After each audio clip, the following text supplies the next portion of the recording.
Praise the Lord. July 23వ తేదీ 2024. ఈరోజు దేవుని వాక్యము 2 రాజులు 20వ అధ్యాయము 5వ వచనము. యెహోవా నీకు సెలవిచ్చినదేమనగా, నీవు కన్నీళ్లు విడుచుట చూచితిని, నీ ప్రార్థన నేను అంగీకరించి ఉన్నాను, నేను నిన్ను బాగు చేసేదను. అవును క్రీస్తునందు ప్రియమైన వారలారా, ఈ వాక్యం వింటున్నటువంటి నా ప్రియ సహోదరి సహోదరులారా,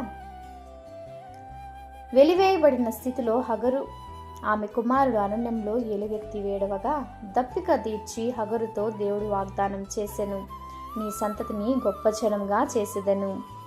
హన్నా యొక్క అంగలార్పును విన్న దేవుడు సమూయేలు అను ప్రవక్తను హన్నాకు అనుగ్రహించెను.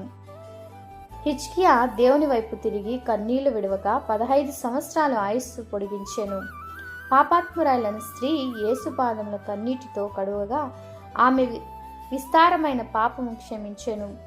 ఈ వాక్యం వింటున్నటువంటి మీరు ఒకవేళ కన్నీటితో కుమిలిపోతున్నారేమో, కన్నీళ్ళు నాకు మిగిలినని వాపోచున్నావేమో, నీ కన్నీటిని నాట్యంగా మార్చుటకు సిద్ధంగా ఉన్నాడు. నీ ప్రార్థనకు జవాబు రాలేదని దిగులు చెందకు. నీ జీవితంలో ఎటువంటి ఇబ్బంది అయినా, కష్టమైన, రోగములైనా, క్లిష్టమైన పరిస్థితులైనా ఆ దేవాది దేవుడు వాగ్దానం చేస్తున్నాడు, నీ ప్రార్థనను అంగీకరించి ఉన్నాను, నిన్ను బాగు చేసేదను. ఈ వాగ్దానం మనందరి జీవితంలో నెరవేరునుగాక. ఆమేన్. ప్రేయర్ టవర్ మినిస్ట్రీస్లో మీ సహోదరి. God bless you all.